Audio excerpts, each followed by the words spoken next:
Running a small business means I wear lots of hats. When I put on my hiring hat, I can count on LinkedIn Hiring Pro to make it easy. LinkedIn Hiring Pro helps manage my hiring workflow, puts my job post in front of a unique network of professionals, and matches me with the best candidates for my business. I can also share my job with my network. No other job site lets me do that. No wonder most small businesses say they'd use LinkedIn Hiring Pro again. Hire right the first time. Post your job for free on LinkedIn today at linkedin.com/quality. This summer, soccer is here, and so are the watch parties. And Uber Eats has your game day essentials covered with 30% off orders from Aldi, Kroger, and Dollar General. Everything you need to keep your crowd happy, delivered straight to your door. Chips, dips, fresh ingredients, and more. Order in so you can lock in for the games. 30% off your grocery order, only on Uber Eats for a limited time. I mean, a computer's going to be very unhappy to hear that. Computer? Yeah, that note is way overdue. And it says a sizable amount. Well, it was $5,000 the last time I looked. You haven't looked in a long time, Duke. And you know those computers, clickety-click, clickety-click. Interest charges, carrying charges, interest on carrying charges, clickety-click, clickety-click. Well, how much has it clickety-clicked up to?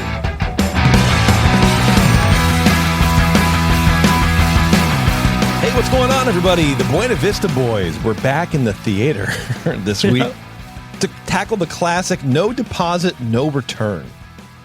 Now, this goes squarely into the category of one of the movies I've never heard of before, and it was actually slightly enjoyable, which I appreciate. You know, right. It's a good choice, but there's some weird opportunities in here for us to talk, at length as we move through the show. But for the most part, I thought this was a pretty cute movie. It got on my nerves, but I think a lot of things do just in general, but especially movies from the 70s. They just get, I don't know, for some reason, a lot of movies in the 70s just get, I don't know, they're too long. It's almost like an experimental time in Hollywood. We're like, how long can this car chase scene be, and how long can we get away with it? Yeah, I don't disagree. There's a lot of shenanigans that go into these late 70s movies. It's just like, they're hard to. Can we slip in a 4-minute pie fight? I know, dude. Just over and over. And I wonder if it's because it's like, all right, look, we're paying for it. Okay. We are going to use every inch of this footage in the final cut. Nothing is being left because we paid for it. We paid for a million pies. We paid for 7,500 gallons of gas for this car chasing, and by gum, we're using every drop. Right? You're going to see it, man. But yeah, it's a cute movie. Why don't we get into it, Matt? Actually, you know what? First, here's what I want to ask you. Are you watching any World Cup? This is every 4 years. We got to talk about it real fast. No, I'm not watching. No, so this is what happened today. I told my kids, I go, I don't know who the hell Messi is. I don't know who this Messi person is.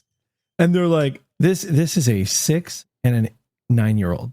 And they go, you don't know Messi? Well, you don't know anything about Messi? And then they start doing like these Messi impressions. I'm like, you don't know who Messi is. What's a Messi impression? They're like, does he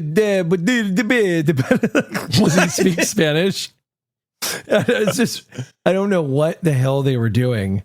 But no, the closest I got to World Cup is that they're giving out these plushies at McDonald's that have, they're like little characters with jerseys on, and that's it. I'm not the biggest soccer fan. You know what's funny is you kind of look like Messi.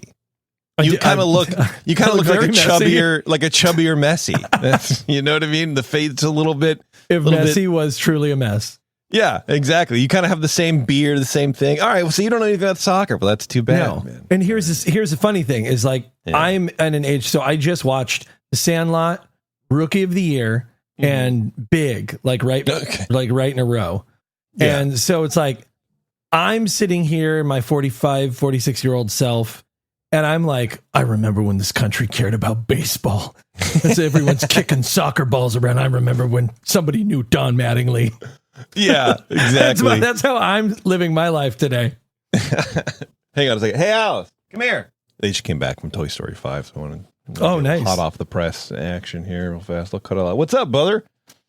How was the movie? It was so good. It was? It was all about Jesse? Gross. That's too bad. Were there funny parts in it? You were too into it to laugh. All right. The joke, you're like, okay, joke, not joke. You're just clocking it all. All right, cool. All right, go away. All right, well, that's too bad, man. I feel like you're missing out. It's once every 4 years. I feel like you could humble yourself to watch a little soccer. You know what I mean? Maybe the final, because it's exciting. Yeah. You know, I used to think soccer was really boring because it was low scoring, but if you know, most of the games are just, it's a defensive battle. I feel like if you like baseball, you should like soccer. Yeah. Well, no, and I like the kicking. The kick, man, they kick that ball far. I like the kicking. I like the kicking part. Yeah, for sure. But it's funny because it has become so ubiquitous. Like even my wife was scratching her head. She's like, when did we give such a crap about soccer? And I was like, well, World Cup is going on. And she's like, oh, okay. Well, that makes more sense. And Yeah. like, dude, we were out to dinner yesterday, which like never happens. And this table behind us, that's all they were talking about. All they were talking about was soccer. It's a worldwide event. It's the one time every 4 years besides the Olympics where the world can come together to talk about the beautiful game, you know. Amazing. And we're hosting it, you know. So what are you gonna do? You know, you got to talk a little bit about it. I've seen a bunch of videos of people from other countries, like in because is it in Dallas? Where is it? Yeah, there's one Texas? in Dallas, there's one out here, there's one in Boston, there's one in Vancouver, there's one in Seattle. They were loving Texas. Like they were just like, there's so much space, there's so much to do out here. I saw a video of a Japanese soccer fan, supporting obviously the Japanese national team out in Texas having Texas barbecue for the first time. I saw that. And his eyes were just, his face was like a light bulb, man. You could literally read by it. He was so like, I love it. It was amazing. Because it was the one where like the rib that he was eating off of looked like the one they gave to Fred Flintstone that flipped his car. Exactly. Yeah, that was awesome. All right, well, let's get into the movie here a little bit. Oh, sure. Matt, why don't you start us off? Give us a little insight into the movie, maybe a little background before we dig into it. What do you think? I would love to do that. All right, that's perfect. I'm glad. No deposit, no return means that an item, usually a singular use container, has no initial container deposit, which means you don't pay anything up front, and you cannot return it to the store for a refund, which is good because I paid nothing to watch this on my computer, and so I don't have to give it back to anyone. But it's interesting I bring that up because I'm watching this movie and I'm like, how is this connecting to deposits and return? I kind of get it. It's cute, but it doesn't really have a lot of sinew there. But no deposit, no return. Kidnap theaters, February 11th, 1976. This movie sees Norman Tokar back in the director's chair. He's a big television director, known best for Leave It to Beaver. And he's a major Buena Vista Boys alumni. He directed A Tiger Walks, The Ugly Dachshund, Follow Me Boys. And before this movie, Tokar had seen financial and critical success directing The Apple Dumpling Gang in 1975, which was I don't know if I mentioned it later, but it was a major contender that year. It was a good moneymaker for 1975. And it had a lot of competition. So let's keep that under your hat. And then Joseph L. McVitie from the Medfield College trilogy and Hot Lead and Cold Feet. You're going to hear that word a lot. That sentence. Yeah.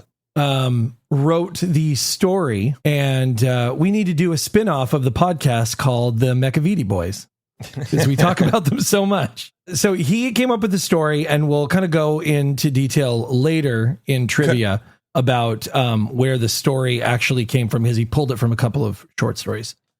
And he came up with this storyline, and then he gave it to these two writers who kind of had become like a tacit writing team. Like, I don't know if they're official, but it's Arthur Alsberg and Don Nelson. In the IMDb for both of them, these two first worked together on the TV series The Good Guys, writing one episode titled Winer, Diner, and Mover in 1969. And then after that, they collaborated on multiple television and movie scripts. Like, their IMDb is almost beat for beat together after that initial television show. They wrote for the show The Ghost and Mrs. Muir, Nanny and the Professor. They wrote Disney's Gus, which had come out right after this. Herbie Goes to Monte Carlo, Hot Lead, Cold Feet, and the best crossover ever in 1987, The Jetsons Meet the Flintstones. Gee, dude. I love that movie. I would love to have that on my writing credit. Like, what a weird... It's almost like you hearing that, the Jetsons Meet the Flintstones. Yeah. It almost seems like that just what nobody writes that. Like, it was never written. It just existed. It just birthed out of the world. Because I refuse to believe that people sat down and wrote that. Yeah. I don't know why. Cartoons feel like they're not written, especially back then. No, I can understand that. It's like cartoons are just like putting a camera in another world. Like nobody's writing dialogue for George Jetson's robot. Dude, it's so weird. You know? Yeah. But what I think is interesting, though, is Don Nelson is the younger brother of famous radio, movie, and TV star Ozzie Nelson, making him the uncle of Ricky Nelson. Who's Ricky Nelson? Who's Ricky Nelson? Yeah. He was like a famous singer, like a famous crooner. He did like a duet with Annette Funicello for a Disney movie a while back, like you know, in the 60s. All right. The only Ricky I know is Martin and Henderson, and that's about it. Oh my God. So you don't know who Ozzie Nelson is? No. Are you razzing me right now? Are you messying me right now? No, man, no. No, Ozzie Nelson, no. I know Ozzie Nelson. Ozzie Harriet. Yeah, that's it. Ozzie Nelson from Ozzie and Harriet. That's who it is. Oh, okay. Oh, it's Ozzie and Harriet. It's not Ozzie Harriet? No. All right.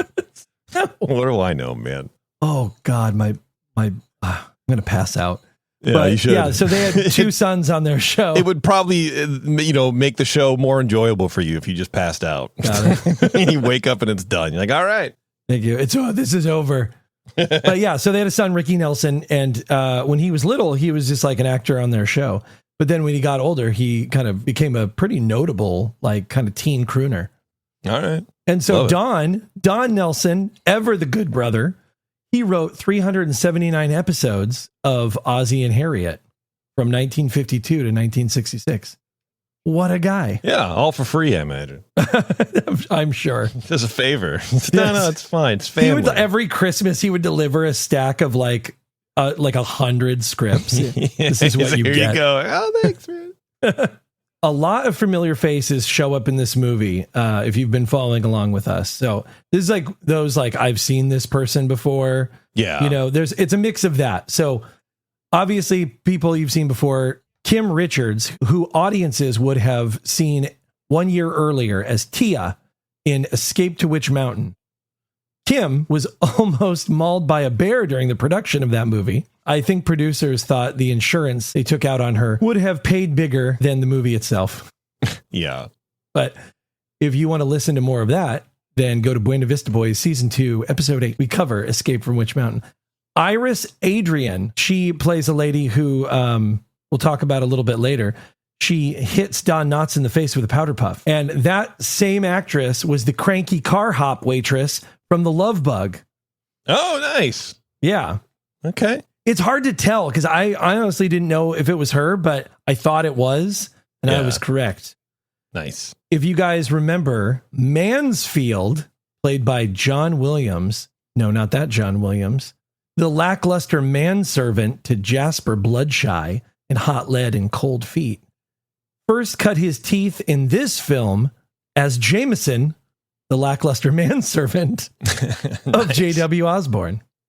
He's good too, man. He is. Oh, I love Mansfield and Jameson. I feel like every British person, I don't care if you have any sort of acting credibility at all, any acting background at all. If you're British, you can play a butler. I think you have to have at some point. You have to go through your butler. Yeah, it's like being conscripted into the military, where like at some point, if you want to be taken seriously in British society, you have to have played a butler at one point. Either on stage, screen, or radio. Yeah. These are some other actors that you may know a little bit about, but you may not. And they're people who are just like that. I've seen this guy in a show before. So Barbara Feldon is Agent 99 from Get Smart. She's in this movie for a brief period of time at the end, just in time to get into a really fun car chase. Yeah. But if you don't go back and watch her from her episodes of Laugh-In from the 60s, then do you even like TV, bro? True. Sergeant Benson, and I recognized him right away, is the actor's name's Barney Phillips, and he was in 4 episodes of The Twilight Zone, but his most iconic role was playing the three-eyed diner clerk in season 2, episode 28, Will the Real Martian Please Stand Up? Ooh, nice. You can tell that I'm writing these notes for people like older than myself. I'm not throwing this out here for no young 25-year-old. No, I'm sure that's our target demographic too. You know. And then Peter, this one's a real crime. So the guy who plays Peter, who honestly I had no idea who this actor was. I had to watch the movie twice to even know who Peter was because they mention him multiple times.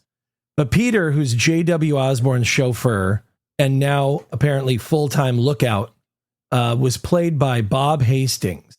And he is painfully underutilized in this movie. He has acting credits of like 182 films, television, voiceover work, right? He played the voice of the Crow from the Cuckoo Clock in The Munsters.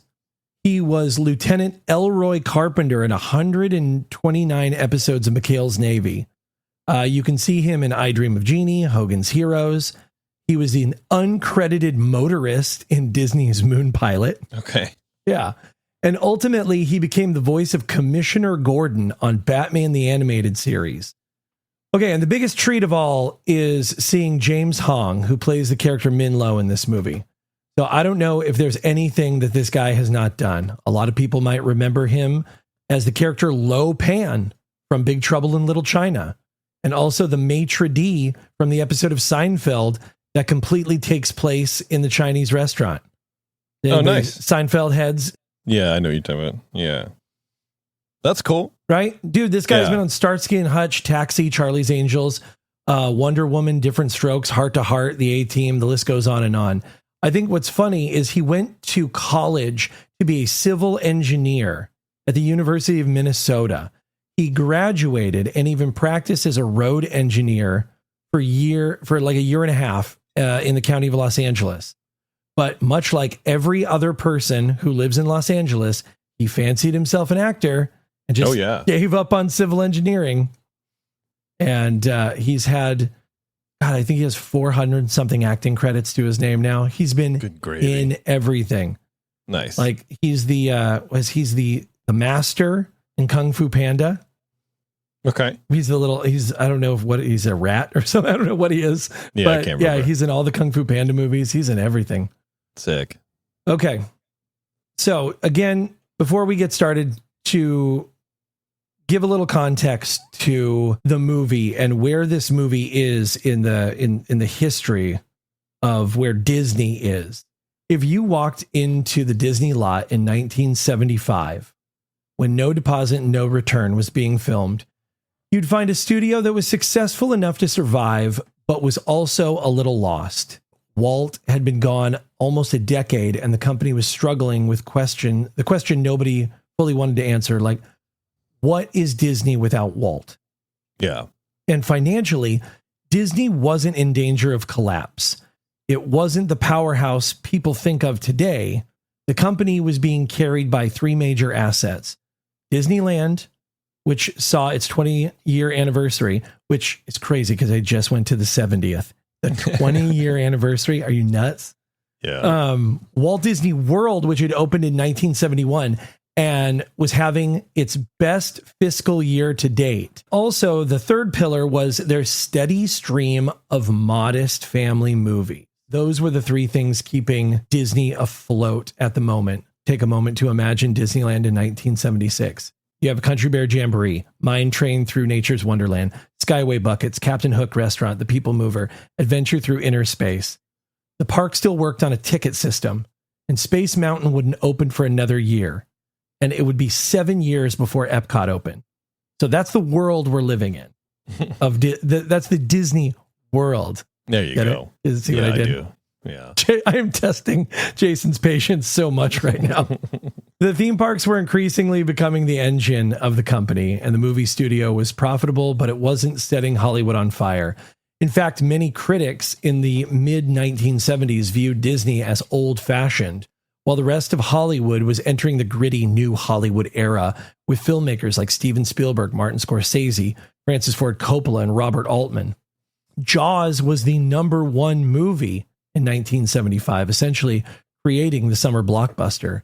In 1975, you also saw films like One Flew Over the Cuckoo's Nest, Rocky Horror Picture Show, Dog Day Afternoon, Monty Python's Holy Grail. Disney was coming out with a re-release of Swiss Family Robinson. They came out with The Strongest Man in the World, Escape to Witch Mountain, a re-release of Bambi. They re-released Cinderella. They re-released Snow White. They re-released Treasure Island and gave it a G rating. Some of their originals were The Apple Dumpling Gang, Ride a Pony. Anybody heard of that one? No. Right?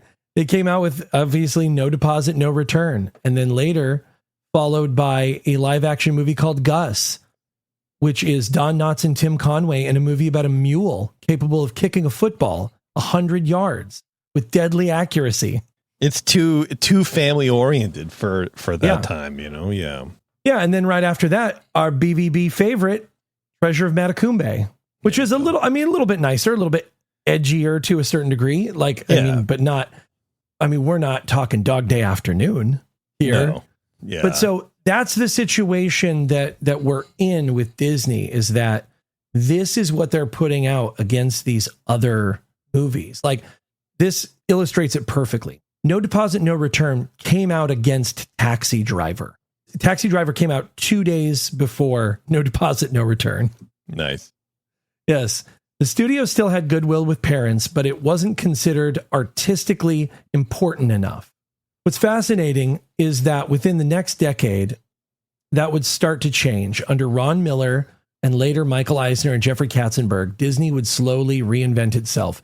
The creation of labels like Touchstone Pictures in the 1980s happened partially because executives realized Disney couldn't survive forever, making only the kinds of movies represented by No Deposit, No Return.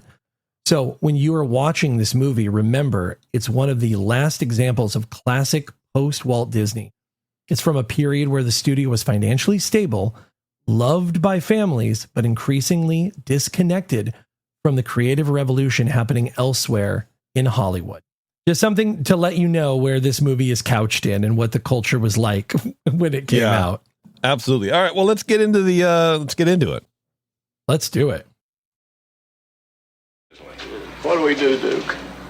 We get ourselves out of this caper and we ship those kids back to their grandfather. That's what we do.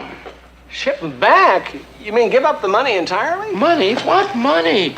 Oh, don't you think he'll come up with something to get them back? Would you? So far, all we've gotten out of this kidnapping is an IOU and a genuine leather briefcase. Yeah, but what about Big Joe? If we don't come up with what we owe him, he's liable to go from clickety-click to bangity-bang. Live and direct, I'm back on set action. Create the way. So, like Matt mentioned, the people you need to know and their characters for this.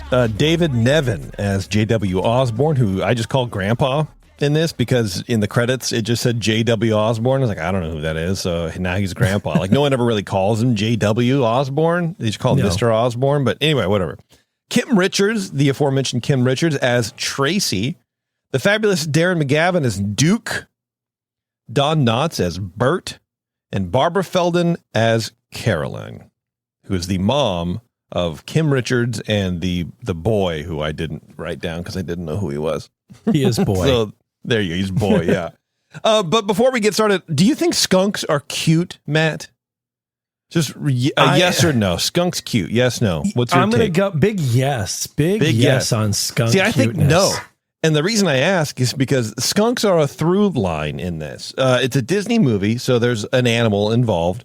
And poor Kim Richards, you know, she just got off of almost dying from a bear attack from her last film. Then she comes into this film, and now there's a skunk. So the gag is that the brother, Tracy's brother, Jay. Wait, is that J.W. Osborne or is he the grandpa? See, I don't even know. No, David Nevin is the grandpa. Yeah. So Jay and Tracy are the boy and the girl. Jay has a pet skunk named Duster. Yeah. And at one point, if you forgot his name, Well, you heard it for about 15 minutes of a child shrilling, "That's there," all the time. It's annoying. Yeah. But he carries around a skunk, and I don't know why. There's no explanation for it. Where he got Just nothing. Just nothing, man. So whatever. Anyway, that's happening. The opening is very strongest man in the world coded. A black and white cartoon playing through the credit sequence, but it has amazing intro music as well too. So I want to play a little bit of the intro music. I really like it. It's a little jazzy, hot number. I don't know if this one's Buddy Baker, but Buddy Baker did the music for this.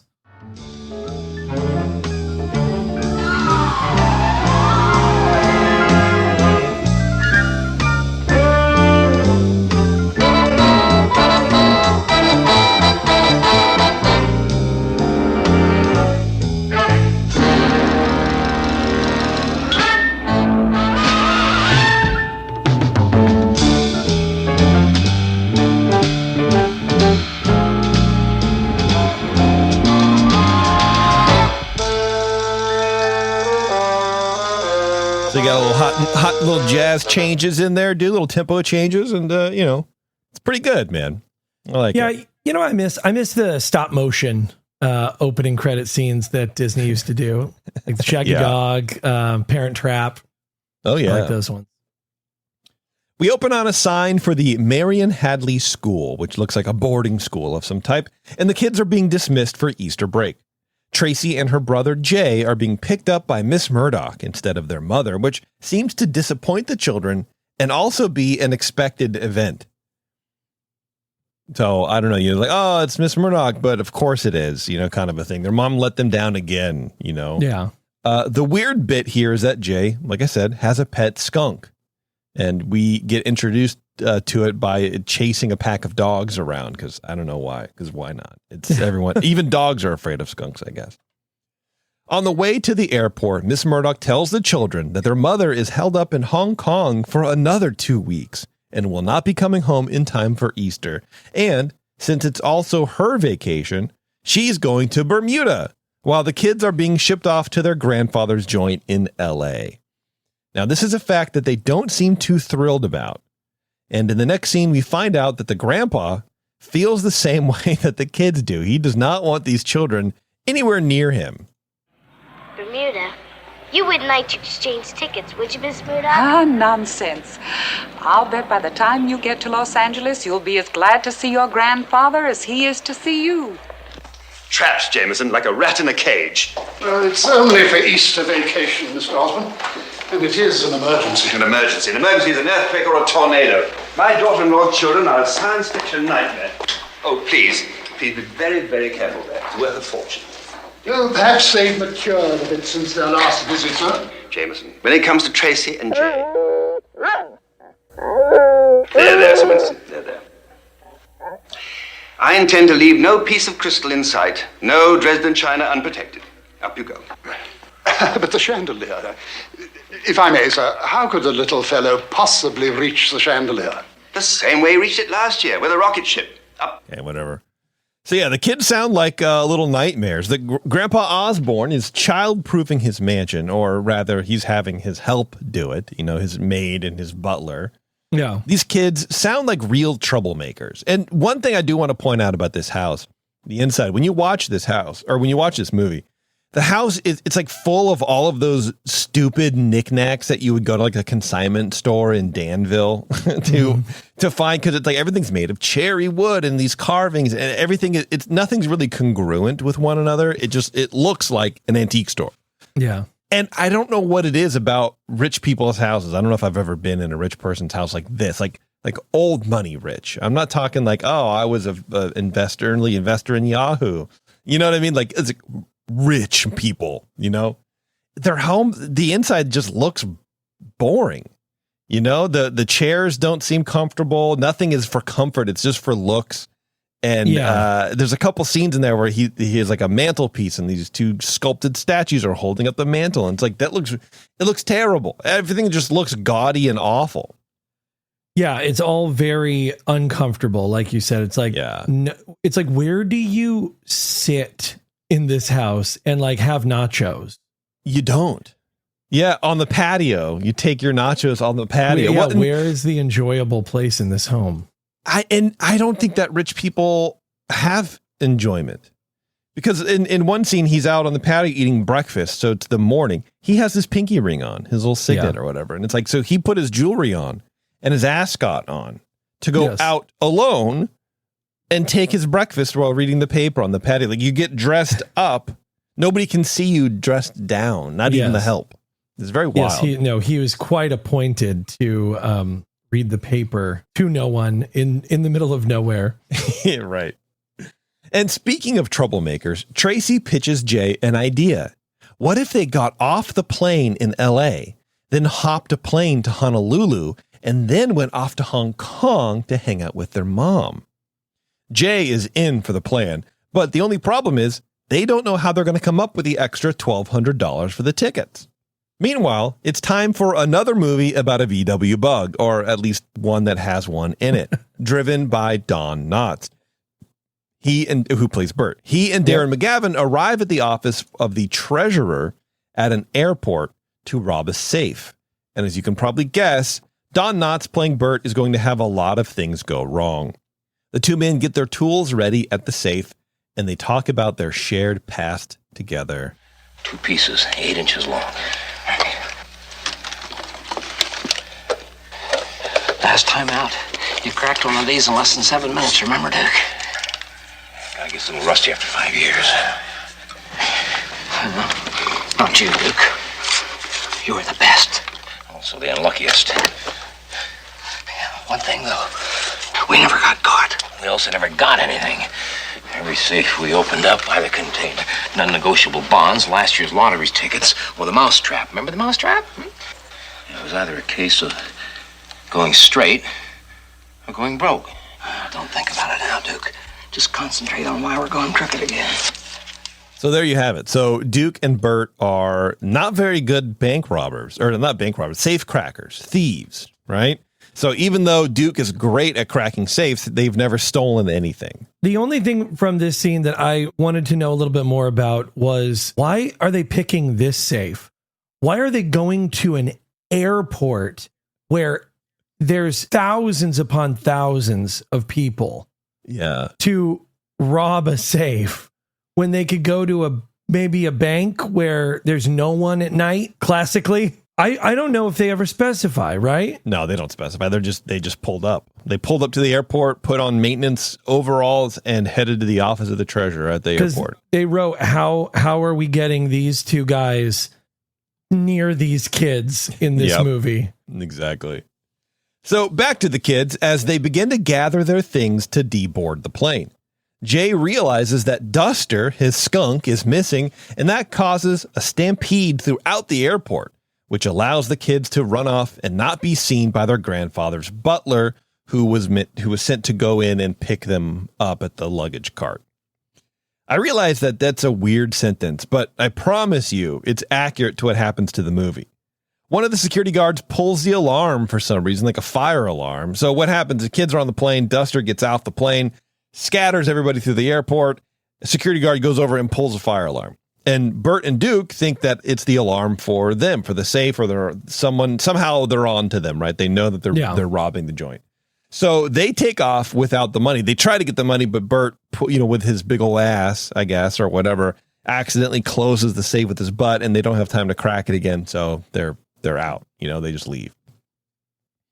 The kids we find riding down the luggage conveyor, because they're weird kids, I guess. Awesome. And everyone waiting for their bag absolutely flips out at the sight of Jay holding Duster, the skunk.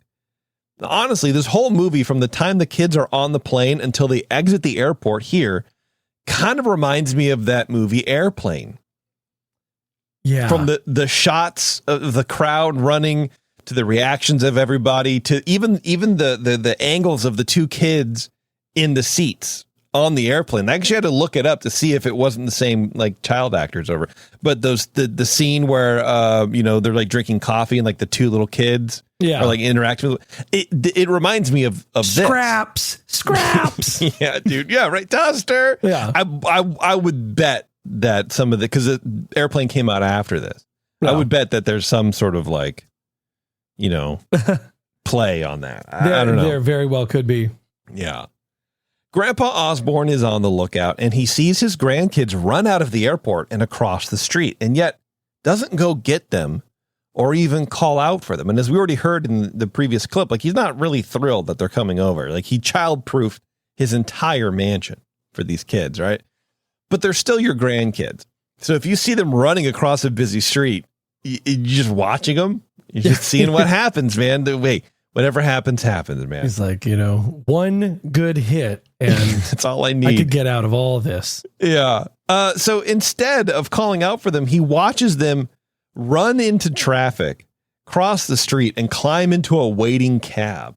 And it's the same cab that Bert and Duke climb into from the opposite side. So 2 groups of people, same cab, 2 different doors. Despite the confusion, the cab pulls away and Grandpa Osborne tells his driver to follow it. We have Bert and Duke, Jay and Tracy in the cab being followed by Grandpa. Great crossover. Yeah. The cab takes our party to Bert and Duke's hideout. A smart thing to do when you're fleeing the police at the scene of an attempted crime is to tell the taxi driver to go ahead and just take me right home. Yes.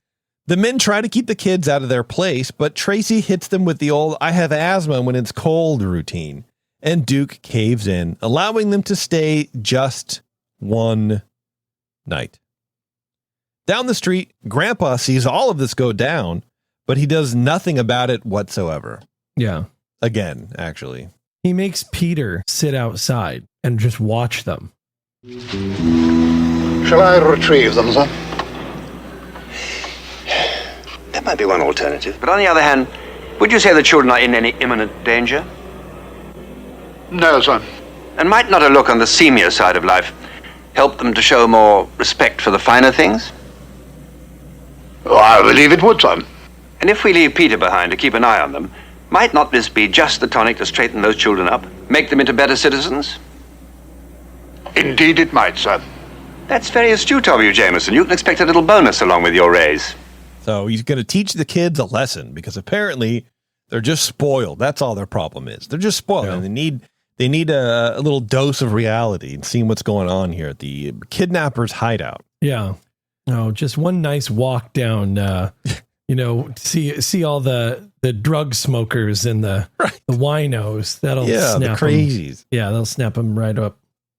As they enter the room of Bert and Duke and the kids meet Big Joe, a gangster who's there to collect the money the 2 men owe someone called the Computer.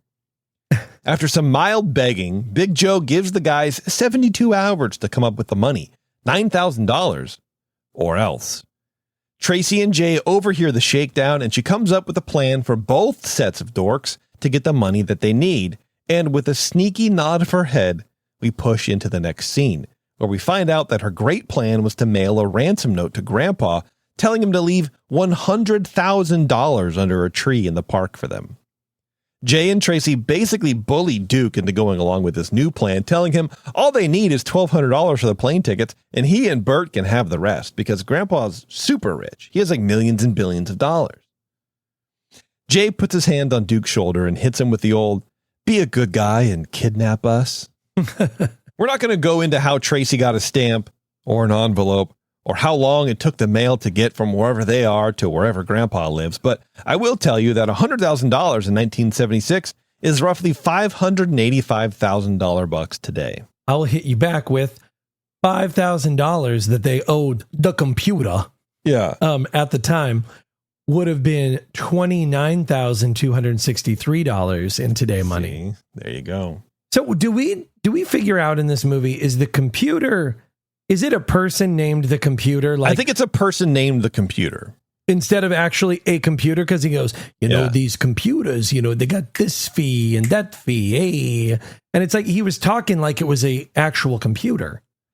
Yeah, so but also really like I think sometimes in these older quote gangster movies, people just had that anthropomorphized. I don't know. It's like I feel like he would have called him the accountant, the club, or but I mean, but it's the computer. Wait. Hey, Joey Beans, he's smart. Let's call him the Computer because he's really smart. Yeah, that's what I feel like it is. It's like the club because he has a club foot or something like that. You know what, though? I don't know. Yeah. Today I was in the shower and I was thinking to myself, like, okay, what if this is the original computer that AJ Arno had? See, That's what it feels like. Like, yes, you know what I mean? What if this is like a string off of AJ Arno's gang? A side story? And Absolutely. This is the computer. He's like, we got the computer in the basement. It's going click, click, click. Hey. I would love that. This movie, or also Dark Universe. This is actually what happened to what's his name from Computer Wore Tennis Shoes. He was so smart, right? And he'd become a computer mind, and he's like, the best thing to do is to go into the underworld of organized crime. I'm a computer. He's plugged in, man. Right. And so the ransom letter was delivered the same day, special delivery. So again, I don't know how Tracy got to the post office to do the special delivery with the postage, but it was a different time back then. Maybe Duke and Bert had a bunch of stamps laying around. I don't know, whatever. And we find Grandpa opening the note up. We are reminded that Grandpa had left Peter, his driver, outside of Bert and Duke's place to keep an eye out on the kids. So as Grandpa is opening this ransom note, Peter calls him up to tell him that not much has happened, except that Tracy went to the mailbox to drop something off. And then as Grandpa reads the note, he figures out what the game here actually is. Osborne residence. Oh, yes, Peter, just a moment. It's Peter, sir. Morning, Peter. She went to the mailbox? I can't imagine. On the other hand, maybe I can. I'll be right back to you, Peter. Very interesting development here. We have a ransom note. Ransom note? Yes. Have children, leave $100,000, briefcase, under umbrella tree, Williams Gardens, 4 o'clock. We mean business. $100,000? Good heavens, sir. Shall I ring up the bank? You missed the point. Our little Tracy concocted this nonsense, and somehow she's conned these poor benighted gentlemen into going along with her idiot plan. I beg your pardon? Oh, excuse me, sir. If I may, sir, what is our next move? Next move? Well, as the children appear to be in no danger whatever, I shall first finish my breakfast. No. Then we will take additional supplies over to Peter for his prolonged vigil, after which I will have a nice round of golf. It sounds delightful, sir. Also, I'll have bacon and sausage with my eggs. Your appetite's returned, sir. Quite. I like how Jameson goes, $100,000. And then apparently that's breaking protocol because Osborne's like, what did you say? He's like, oh, God, I'm so sorry. I'm embarrassed that I actually had a genuine human reaction. I'm a butler, you know. Yeah. So there's no danger at all, apparently. They're just assuming that Tracy made all of this up. For all Grandpa knows, Bert is now currently wearing Jay's skunk as a hat and dancing in the moonlight while Duke does something weird to everybody else. Like, who you don't actually know, you're just guessing. But maybe that's what these kids would do. Like they could have forced her to put that note in the mailbox, right? Like, yeah. Like her brother is currently swinging in a noose on his tiptoes. If she doesn't get back in time, they're kicking the chair out. Yeah, Bert and Duke they're flipping a knife, trying to catch the handle or just, whatever. Well, after a harrowing chase scene where Bert tries to get Jay off the side of a building because Duster got out, and then Bert ends up at a construction site where he almost falls to his death a few times, it's finally 4 p.m. and time to get the briefcase. And by the way, I just saved you like 15 minutes of screen time because that's basically what happened. Yeah. Instead of $100,000 inside the briefcase, there's just a note saying that Grandpa's having a hard time getting the money, and he probably won't have it until after Easter break. So very convenient. That's Grandpa's little way of like playing the game, Several scenes go by in which Big Joe returns to up the amount the boys owe to $11,000, and Bert and Duke send off another ransom note, reducing the asking price for the kids down to $75,000. And the cops that we met at the airport, the ones that have been tracking Duke and Bert on their spree 5 years ago, which I didn't mention before, are now pulled off of the safe cracking case and put on to the kidnapping case, obviously not knowing they're essentially the same case. Somehow we get 2 ransom notes mailed out, dropping the price to $50,000 and then back down again to $30,000. So that is 4 ransom notes in 2 days, I guess. I don't know what it is. Maybe. But the mail system apparently used to just fly. You know what I mean? When it's from sunset to, wherever, hills. like, Yeah, you right. can do that. That's a day. You can do that in a day. Yeah, I guess.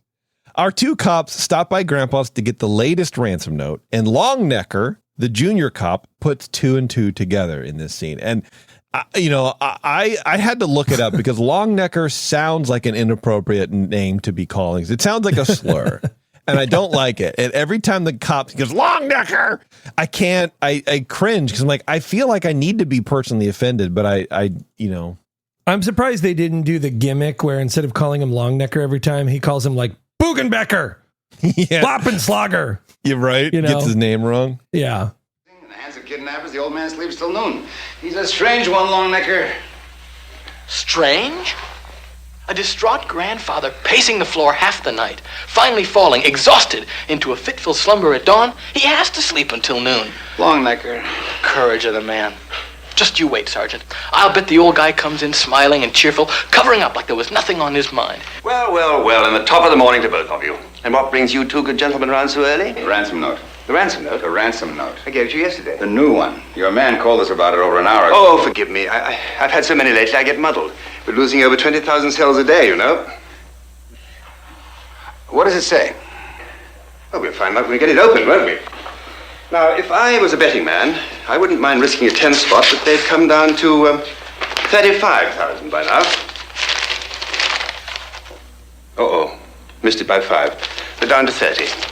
I must say, your do-nothing plan is working just beautifully, Sergeant. Mind if I take that note, Mr. Osborne? By all means, anything I can to help. Keep up the good work. I want you to know, sir, that you have an admirer here. Longnecker?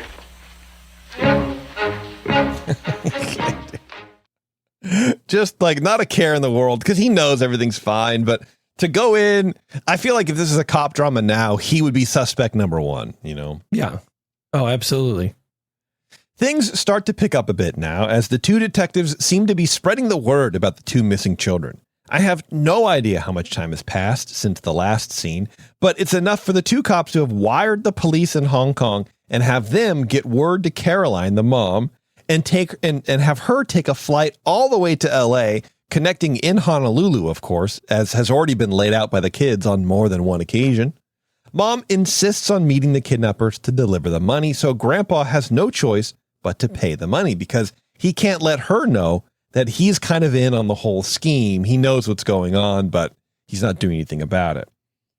As he pulls the money from his giant safe hidden behind a wall panel, he leaves the door slightly open, and the camera pans down a bit before jumping into the next scene, so this is going to be a nice little plot point coming up.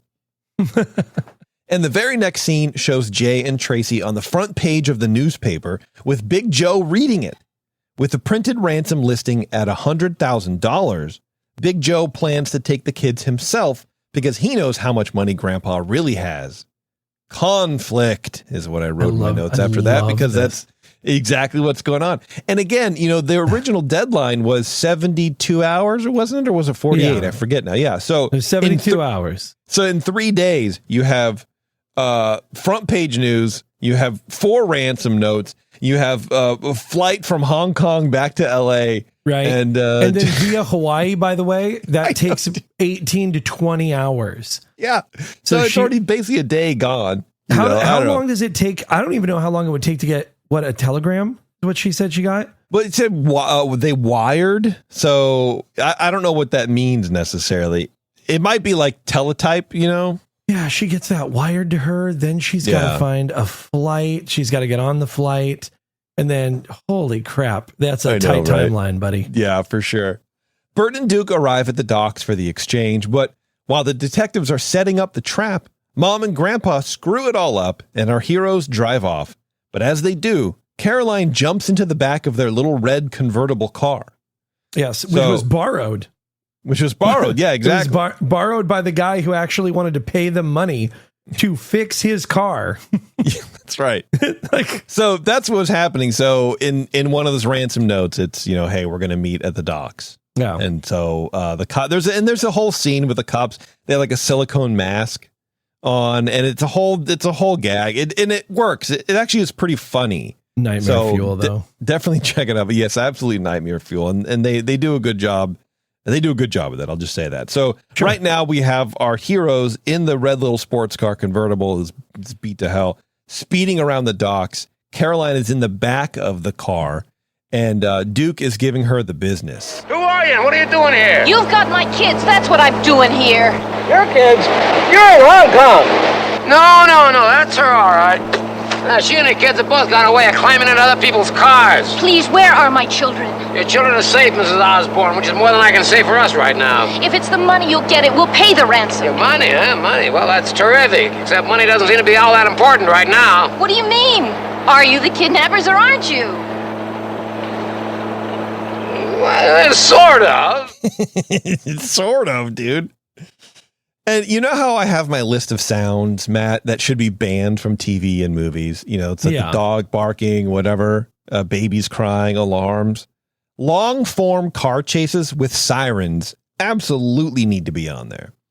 This car chase, by the way, is a 10-minute car chase. I tracked that myself. Yes. Yeah. It got so long. I had to check. Yeah. Most of it with the siren. So you have about 6 or 7. You have 6 or 7 minutes of just the siren going, whoa! And then there's more to the speech that Duke gives Caroline, right? But basically he's like, you know what? You're kind of a terrible mom because you're just never around for your kids. And so when that's happening, when they're talking, there's no siren. And then it cuts back to Longnecker and the sergeant, and it's just super loud. So it's back and forth. It's terrible. It's a terrible scene for audio wise, and it's entirely too long. But the other thing that I really enjoy, see, you gotta sandwich it, right? The thing I enjoy about movies like this is that the skidding, the tires skidding and squealing sound effects on dirt roads. There's a lot of that happening in this scene. So it's a little fun for me. You like the inaccuracy of that. I do. It's so much fun because it's like, okay, well, I can imagine like in the script, like the sound effects editors get the list of what they need to pull. Car chase, all right, so we're going to need the squealing and we're going to need the screeching, and like no one's like thinking about it. You know what I mean? Yeah. So anyway, I want this toaster to sound like a shotgun when it pops the toaster. Yeah, dude, yeah, kind of like that. So yeah, during the car chase, Duke and Caroline go back and forth. Duke basically going after her for not ever being around for her kids. She's too busy at work, right?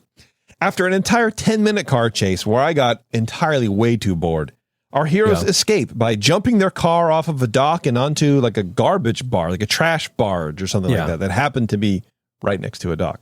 And that's not to say the chase didn't have some neat gags in it, but man, it was way too long. At least the police siren was only 7 minutes of it instead of the full 10. So there is that.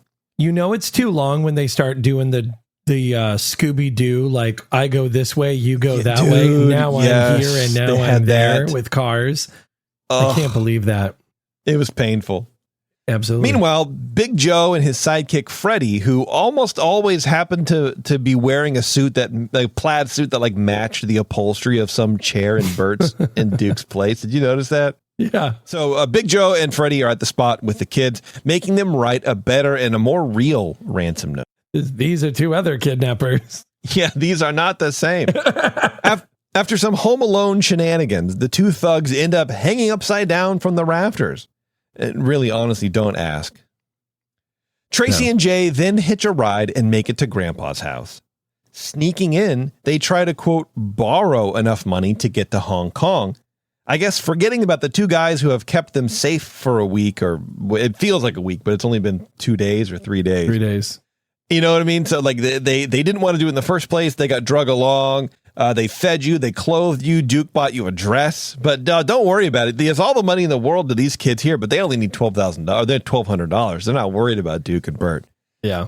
So they end up going into the safe. It's a walk-in safe. That's how big the safe is, folks. And then they end up getting locked inside.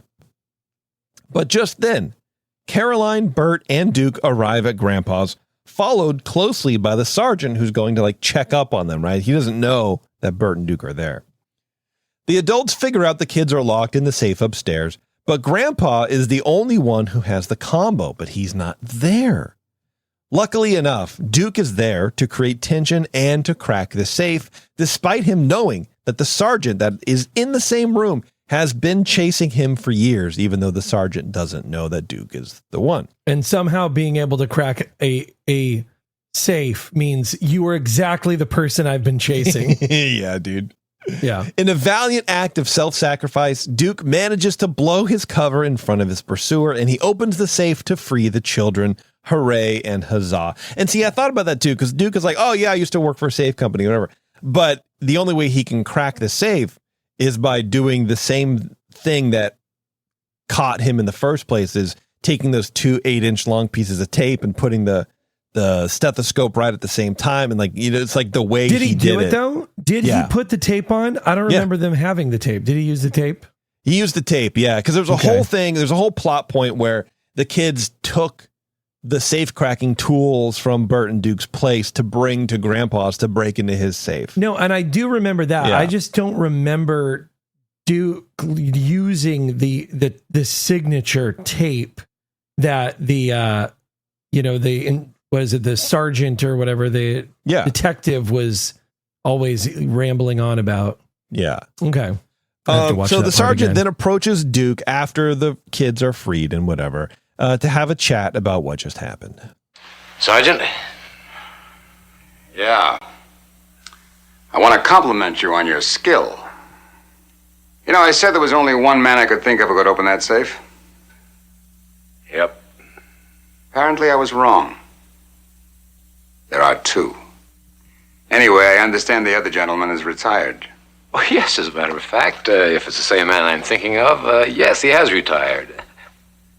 Permanently.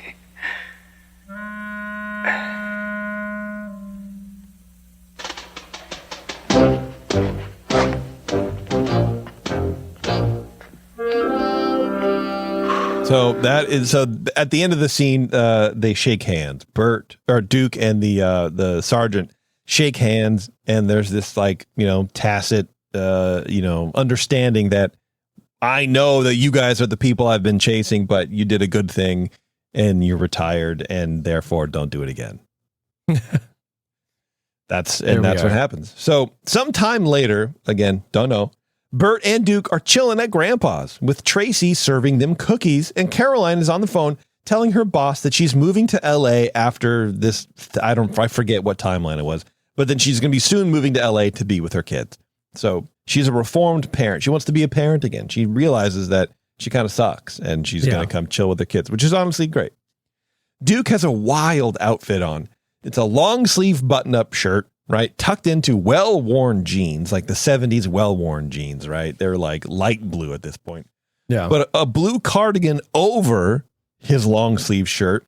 But the cardigan is only buttoned at the very bottom button only. So it's just open, but just secured at the bottom. Yes. The button-up shirt, top 3 or maybe even 4 buttons, wide open. And it's his Duke shirt from his mechanic's shirt. Yeah. So it's wide open, hairiest chest in the universe, just chilling. So it's like, are you hot or are you cold? It's one of those things where in scenes that I love pointing this out all the time, where it's like, the scene of 4 or 5 people, one guy will be in shorts and a tank top. One guy will be in jeans and 3 jackets. One lady will have a scarf on. And it's like, is it hot or is it cold where you are? I can't figure out. So, Bert has a jacket on but then this guy has a sweater with a long sleeve shirt, and it's half open. What are you doing? What are you doing? But I guess we figure out what he is doing, because we learn that the kids and Grandpa are getting along now, with Grandpa finally being the fun one. Duke and Carolyn are making eyes at one another. So I feel like that's Duke going, oh, Carolyn's coming. I'm going to drop my button a couple buttons and see what happens. And so they kind of make a date or whatever. And we see Grandpa kick Jay's butt in judo. And it's a whole wacky, tacky thing. But basically, Grandpa jumps into the big fountain in front of his house and laughs, and nobody else laughs. It's really uncomfortable. The end. Then the movie ends, and we are finally done. We're out. We are freed from this movie. So let's take a fast break. We're going to come back, and Matt's going to dig into a little bit of the history and do his little fast facts and whatever, and we're going to split. So hang on, everyone. Well, yeah. Buena Vista, boys. We'll be right back. This summer, Prime Video takes you back before Legally Blonde, before law school, and into the world of Elle Woods in high school. Set in 1995, this Gemini vegetarian knows exactly who she is until her family moves from Bel Air to Seattle. Packed with iconic fashion, 90s nostalgia, and a throwback soundtrack, Elle proves one thing. Law school was hard. High school was harder. From the world of Legally Blonde, watch Elle, a new original series only on Prime Video. Watch now. If we knew more about our sleep, what would we do differently? Would we go to bed at a consistent time or take steps to reduce interruptions to our sleep?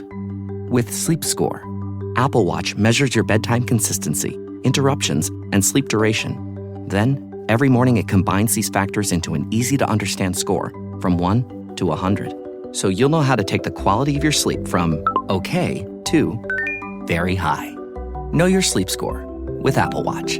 iPhone 11 or later required. No sign of Mother yet, Tracy? She'll be here, Mrs. Hadley. Good, good. I wouldn't want Easter to be as disappointing for you as Christmas. That wasn't Mother's fault, Mrs. Hadley. She was working in Paris and they ran into complications. So I remember. When a person's a complete hit of a magazine, a person just can't ignore complications. Of course. Oh, speaking of complications, where's your brother? He's at half-mast. I see. He's where? He's at half-mast. I see. At half-mast. I see. I see. All right, thanks for hanging around, everybody. I see. We are back, and I'm going to pass it over to Matt here, and he's going to tell us a little bit more about the details of No Deposit, No Return. I wish that I could deposit and return this movie to Disney. Go. I'll say. Because I think you and I, this is a weird changeroo. You like this movie, and I had been wanting to watch this movie for a long time. There were multiple episodes where I'm like, I can't wait till we watch No Deposit, No Return. Yeah. Because it had been put together by different people that we had seen in other movies. And so I really thought this was going to be a culmination of a lot of talent, like writing talent and directing talent. Yeah. And I just didn't see it. It didn't have the power and the sparkle. I wouldn't say I movies. liked it. I would say that it was a fine, friendly, family-friendly movie. Yeah. I think it had a little more guts to it, a little more teeth than some of the other films that we've seen, like Herbie, apparently. Well, Herbie was okay. But some of the other ones we've seen, especially this season, are kind of like, I don't know how to even deal with this, man. Yeah. But this movie, I could picture watching again with my kid, but I don't think she would really be into it either. See, and it's like, it's funny okay. Because this movie, like, it's okay, but like then when you look at something like Hot Lead and Cold Feet, like yeah, I like that movie's leaps and bounds better than this movie. And it's same group, and it came later, and so I just don't know what happened. But I did not love this movie. I was really hoping to, and like the skunk gimmick. I think that's what it was for me. It was the whole skunk routine and the long car chase. If you kind of cut those things down. I mean, because, okay, we already talked about the movie. The skunk is there basically as a device to get Jameson, the butler, or not Jameson, the butler, Caroline and everybody to know that the kids are in Grandpa's house upstairs. Yeah, so the skunk basically leads them upstairs and they go, oh my God, that's it. That's the only reason. Anything else is just weird. So he sprays the dog. The duster sprays the dog. Yeah. The dog comes downstairs. They're like, oh, you stink like skunk. And they're like, oh, skunk, it's Duster. Yeah, which is, honestly clever. And there were some cool, clever parts in this, like the car chase scene and some of that stuff. There were some good gags. Yeah. Oh no, I'm not saying there were pieces and parts that were fun, and I'm not saying I didn't have any fun. The exchange that they have on the plane, and I won't get too far afield on this, but there's a moment when they're on the plane, and it's Tracy and Jay, and they're talking about something that happened at Grandpa's, and then Grandpa cut to him talking about the same story, And then Grandpa starts a story, and then it cuts back to Tracy and Jay finishing the story. Very cool writing. Yeah, there was good editing in there. Yeah, kind of intercutting it. Yeah, it was good. I really like that. Yeah. Anyway, we will get into some of the fun stuff about this movie that is pretty interesting, actually. There's not a ton about the production of this movie that I could find. I tried to find a little documentary or like an article that Disney had put out. And there wasn't a lot that I could find in the period of time that I was looking, but there's a few good little pieces. Like the script for this movie was, like I said, inspired by 2 short stories written by O. Henry. And this is, I think, in 1903 and 1907, respectively. O. Henry's real name is William Sidney Porter, and he wrote The Ransom of Red Chief, which is a short story about 2 bumbling kidnappers, Sam and Bill, who abduct a wealthy man's mischievous 10-year-old son, John Dorset, for ransom, only to find the boy is a terror who torments them relentlessly, forcing them to pay the wealthy man to take the kid back. That's funny. And then it's also an amalgamation of another story called A Retrieved Reformation, and which is about a safecracker named Jimmy Valentine, who is released from prison and immediately returns to crime, but changes his ways after falling in love with Annabelle Adams, a banker's daughter. Oh, that must have been tough. A banker's daughter. He's got a lot of safes to rob. Yep. And started a new life as a respectable shoemaker named Ralph Spencer. His past catches up with him when he must use his safe-cracking skills to save Annabelle's niece from a locked vault, forcing him to reveal his identity to the detective who has been hunting him, who ultimately lets him go after seeing his changed ways. That is literally the ending of this movie. Yeah. I mean, it's just boom, blended them together. Let's talk about Don Knotts for a second. Okay. I feel like we can't not talk about Don Knotts. He's the powerhouse of this movie. Guy who's just really hamming it up for the screen. Gets thrown into a bathtub, poor dude. So Jesse Donald Knotts was born July 21st, 1924 in Morgantown, West Virginia. While in high school, Don Knotts picked up ventriloquism. Apparently he wasn't too bad at it either, actually, and began practicing as a comedian. He continued his act during his time in the Army, and he toured the Western Pacific Islands with a group called Stars and Gripes. Jeez, dude, come on now. So this is in context. This is a kind of maybe a USO style group. So he was still enlisted. He was an enlisted man going around. He wasn't like, he didn't get out of the Army and then he was traveling. So he is still an enlisted person when he's doing this. And then after the war, Don Knotts attended the West Virginia University, performing stand-up at local clubs and appearing as a guest character on a radio western called Bobby Benson and the B-Bar B Riders. No, right. That y'all put your hands up. Yeah, I wonder what stand-up comedy in 1945 was. You know, Right. I mean, come on. Sounds Yeah, I painful. guarantee he did a lot of like, I had an ex-girlfriend who used to, do a lot of. Yeah. We were in the war and yeah. She made waffles, but she used my hand. just weird stuff like that. Kind of like what he talked about when he was talking about his ex-wife in the movie. Oh, yeah. So first appearing on a soap opera called Search for Tomorrow between 1953 and 1955, and then on the Steve Allen Variety Show in 1956, which I believe he was just called The Nervous Man. Makes Love sense. it. It's accurate. Yes. Knotts got his big break when he joined the cast of the Andy Griffith Show in 1960. And then he stayed on through 5 seasons. So 1965. And then after season 5, Knotts didn't think that Andy Griffith would continue the show. So he signed a 5-year contract with Universal and starred in the feature film The Ghost and Mr. Chicken. And then the show, the Andy Griffith Show, would continue on without him for 3 more seasons. And I read a couple of different accounts of this, which is interesting. Like, it basically was a misunderstanding on his part, which is weird because, like, who is he not talking to? Is everything going through agents? No one's talking to each other. Right. He didn't think the show would continue. He did think it was going to end. And so he's like, well, I need to move on. Need to do some other stuff. And so he moved on. The show continued going. I mean, it almost feels like it was going to end. He didn't know, Andy Griffith didn't know what he was going to do. And so Don Knotts like, oh yeah, he's not going to do it. He probably hates it or whatever. Yeah, that's crazy. I know it's so, but it's wild. So I wonder if that was a good move or not, because the Ghost of Mr. Chicken, I've never seen it, but I always hear about it. You know what I mean? For like, and whenever Don Knotts' name comes up. So I wonder if it was ultimately the better move for him to just leave then and get into the movies. I think it was, because after Ghost of Mr. Chicken, right, you know, he ended up doing multiple other things. He was like doing The Love God and you know, Mr. Limpet, which we'll talk about. And so I think ultimately it was a good move on his part, because then he didn't lock in for 3 more years of being typecast as just Barney Fife. Yeah. Right? Yeah. The character, by the way, I didn't even mention the name of his character on the show.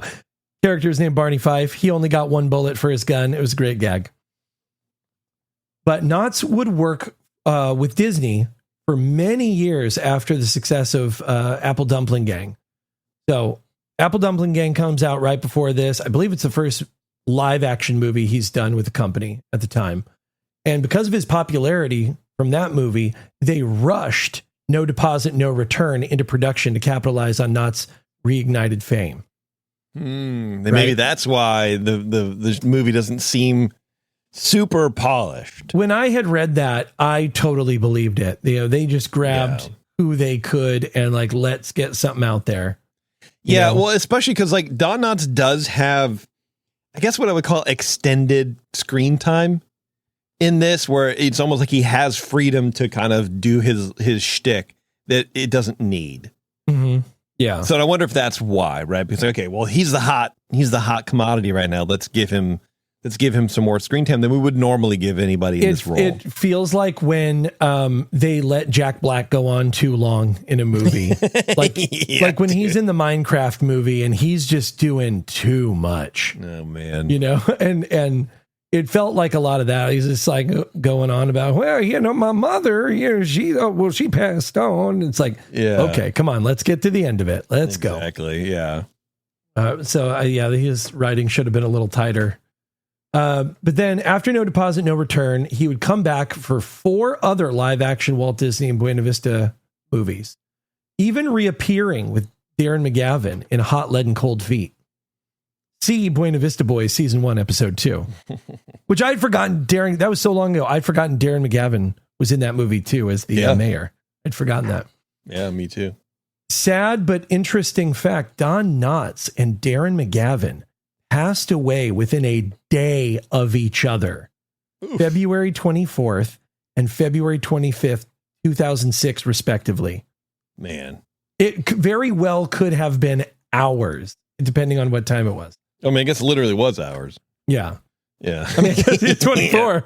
Yeah. At least 24, man. At least 24. So a statue honoring Knotts was unveiled July 23rd, 2016 in front of the Metropolitan Theater on High Street in his hometown, Morgantown, West Virginia. Morgantowners, they know their boy. They love him. They're proud of him. Yeah.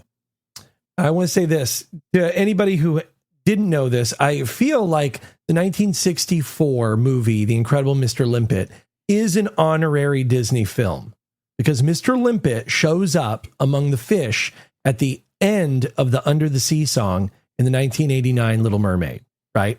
Mm-hmm. And then he can also be found hiding amongst a big blade of grass in the Little Mermaid ride at DCA. So during the Under the Sea sequence, instead of looking over at Ariel, look to your right, somewhat behind you. And if you're keen-eyed, you'll see a bespeckled fish smiling and staring out at the commotion. I wonder why. That is. That's something for a later date to discuss. But I don't know if it's like a nod to like some of the people who worked on Mr. Limpet are ex-Disney people, right? Or like the other way, or the other way around. Like, you know, when I'm not sure. It feels like they're honoring something. Okay. You know, But I thought that was fascinating. Like this movie that's not a Disney movie at all. You know, this character ends up in 2 Disney properties. Right. It's amazing. There's a moment in this movie when Jay is on top of this roof of the hideout looking for Duster, and Don Knotts goes up and tries to find him. And the scene goes on way too long, but they're on this green screen clearly, but there's footage in the green screen of the neighborhood where you can see the Hollywood sign and like the surrounding neighborhood and everything. There's a point where Jay is hanging off a crane and you look down and you're looking down at Sunset Boulevard and Argyle Avenue right next to the Hollywood Palladium. Like it's undeniable that they're in that spot. Yeah. And so that's where the hideout is. That's cool. Even though right now it's like a giant like apartment building. I don't know what was there before. Nothing in that area is the same. There was in the movie you see there's like a cool Hollywood bowling alley behind it with that rad neon sign and everything. Yeah. And all that's gone. Sucks. I was looking this up. I thought this was really interesting. In California in 1976, kidnapping for ransom, extortion, or reward carried a penalty, maybe still does, of life in prison. If the victim suffered serious bodily harm or was placed in a substantial risk of death, the penalty was mandatory, life without the possibility of parole. Now, I don't know if that works here, right? Because it was ransom, really but they were never, Yeah. Well, but from the police's point of view, even like, right, they were ransomed, but they weren't in any imminent danger. There was no major threat. Even if they were arrested, they could prove, hey, we weren't in any trouble. Like, so simple kidnapping, by the way, was punishable by a standard 3 to 5 or 8 years, but kidnapping a child under 14, if the victim was a minor child, the term was enhanced to 5, 8, or 11 years in state prison. So either way, they're meeting AJ Arno. Oh, absolutely. The grandpa mentioned when he tripped on Jay's skateboard, because there's a scene where Jay says, hey, I didn't want grandpa to trip on my skateboard, so I put it in the closet. I didn't know that was the stairs to the wine cellar. And then they went on about how grandpa was like, oh, it went like a rocket right into this case of Muto Rostio. That's what it sounded like he said, right? Muto? Yeah, it's like, I decimated a whole case of Muto Rostio. Or whatever. 1908. Yes. And likely he was actually talking about Chateau Moumont Rothschild, 1908. I think I said that right. I don't know French. Probably. And it's a Bordeaux wine, very highly sought after by collectors. Current price for a bottle is around $5,000 each. And in 1976, it would have been between $50 to $100, which would translate into about $300 to $600 now. So not nothing. Yeah. Not nothing, man. No. A whole case, that's 12, right? So 600 times 12 is money. Was Grandpa ever going to drink it, though? It was just sitting down there. No. Right? Yeah. I mean, that's all I'm saying is like, it was just like with all the other crap in his house. It's just sitting around to be broken. He's entertaining, high society there because there's no grandma. Yeah. So, he has ladies over, and that's probably when the Muto Rusto pops out. Comes out. Yeah. I get it. There's a scene where Bert is chasing Jay on the ledge of the building. As, like I said, when the duster gets away and he's crawling out. They crawl out onto this ledge, of course. They do the ledge gag as they're getting up onto the roof. And so they're crawling along, and there's an open window with Iris Ardren in there, and she is powdering her face. And when Don Knotts looks into her window, she smacks Don Knotts and calls him a masher. Mm-hmm. And this is the second Disney film we've covered where that term comes out. It was first covered in $1 Million Duck. And it basically just means pervert. Yeah. You're just a pervert. You're just a window peeper. Masher. I love it. I heard it. I was like, wait a minute. That's a familiar word. And the mansion used as Grandpa's house was located at 160 South San Rafael Avenue in Pasadena. Sadly, it burnt down in a fire in 2017. God, that hurts. Yeah. But it had a grand cinematic history. It was used as Wayne Manor in the good Batman movie with Michael Keaton, and actually is down the street from the home used as Wayne Manor in Batman the TV show. It also appeared in Rocky 4. No, this is Rocky. Sorry, that's Rocky 5. Yeah, Rocky V. 5 is Rocky the V. Rocky V is Rocky 5. Yeah. Which makes sense because that's when he got like rich and soft. Yeah, you got the robot, and so I think it's like he's outside with a robot dancing around. Yeah. 3 Men and a Little Lady, Clue, which is awesome. That makes a lot of sense now. Stand By Me, to name a few. The home was rented out by the original owner in the 1930s to film crews, and he would use the money to pay to help out local soup kitchens during the Depression. Man, what a guy. What a man. Yeah, what a history of that house too. And I've actually read a little bit about it. And the person who owned it during the fire had just bought it, and they had been renovating it for years, and it was 90% done when it burned to the ground, and it was like a $15 million loss. Oh, just tragic. But like, I don't know, that's neat. It's a neat thing. Or it's like from its inception, it was making money in movies. Yeah. With going to a good cause. God, that sucks. It really does. Yeah. I mean, can you imagine spending all that much money on a house and renovating it? You're almost done. And the neighbors are like, oh, it was going to look good too, because it was kind of run down, and they kind of let it go, and that's why you bought it. And people were like, the neighborhood was excited to have it back, and it just done. Everyone, Jason is focusing on the money that was lost in this situation, and I'm focusing on the history, the wonderful film history that we have lost. I'm broke, so okay, give me some time to enjoy other people's money for a second. All right, so this is what I want to close out with. It honestly has nothing to do with the movie, but it's something that was bugging me because in the movie, the kids get out and they get not arrested, but like picked up by the police. And the reason is because they have a skunk, and they bring Bert and Duke down to the police station, and you think it's because they've been caught, and it's because they don't have a skunk license. Yeah, they don't have a pet license for a skunk. Like, all right, man. And what I can't remember, it's like, did they think that did the police think that the skunk was a cat, or did they actually like address it as a skunk? You know what? I don't know. I can't imagine that anybody, even cops, would be that stupid to like think that it's just a cat or whatever. So because Tony kept going, hey. What he goes, hey, putty tat, or whatever. Hey, but putty.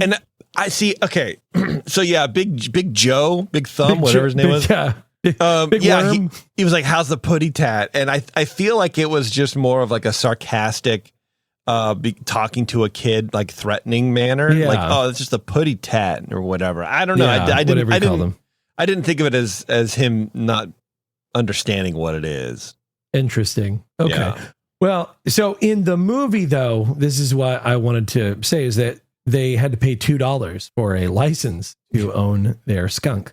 Yeah. And just in case you want to own a skunk in the state of California, the state prohibits the ownership, importation, or transportation of skunks without a special restricted species permit. This is in the law. This is not me. I'm not making this up. Someone had to write this into law. For a reason. There was a reason. Someone, they're like, okay, this is like, with stuff like this, it should be, the clause should be named after the person who committed the violation to get it written. In anything. Anderson law. Traffic law, OSHA law. You know what I mean? It's like, this is Joe's clause. You need to have at least 15% of guardrails at a certain height because this idiot fell one day. Stinky Jeff's law. Yeah, exactly. For the skunk. We find you in violation of the Van Smelly clause. But what's funny is I got caught up with restricted species permit. And I was like, okay, well, then you can still get a permit.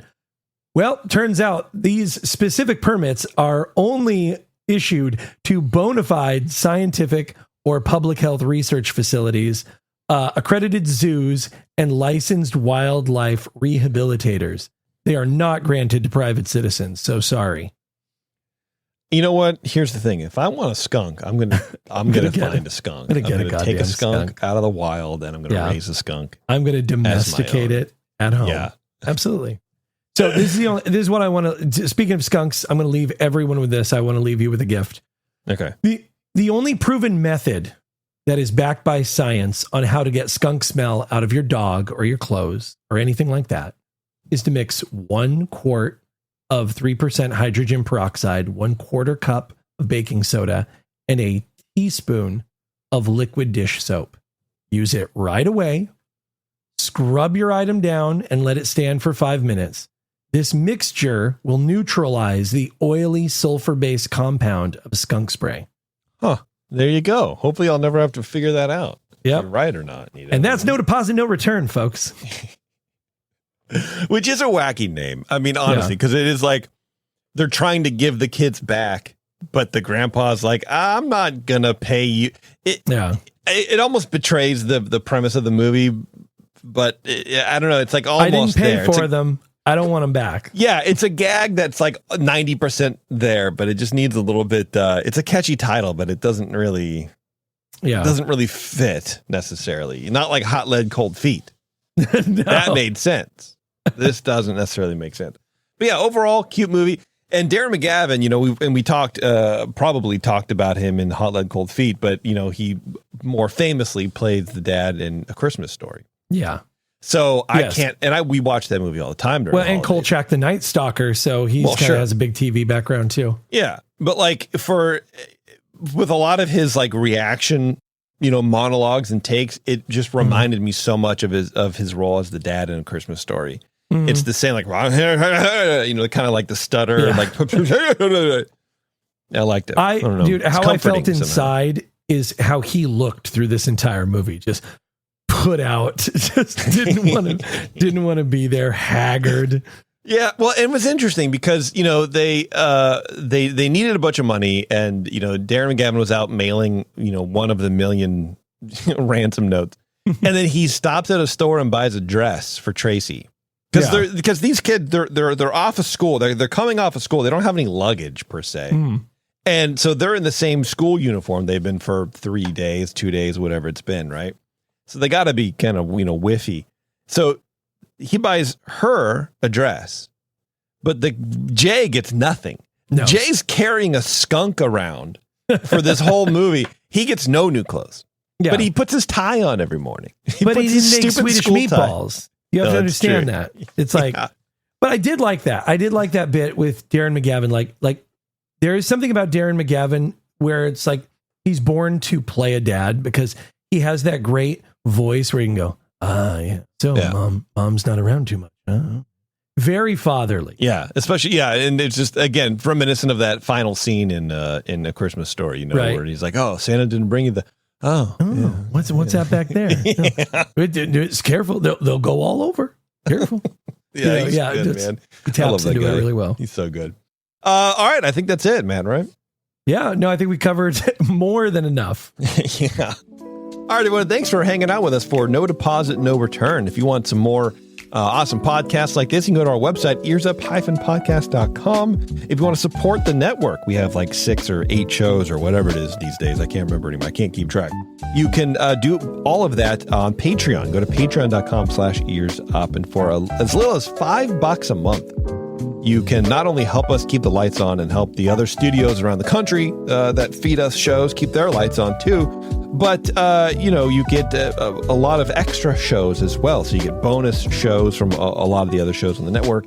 You get the secret show from our main show just once a month, and you get a couple of the cool bonus episodes that we've done for the Buena Vista Boys for our Patreon folks only. So it all happens over on Patreon, folks. So check it out. We'd really appreciate it if you could pony up and help support the network a little bit. That'd be really great. All right, everybody, thanks a lot for tuning in, and until next time, we'll see you later. Bye.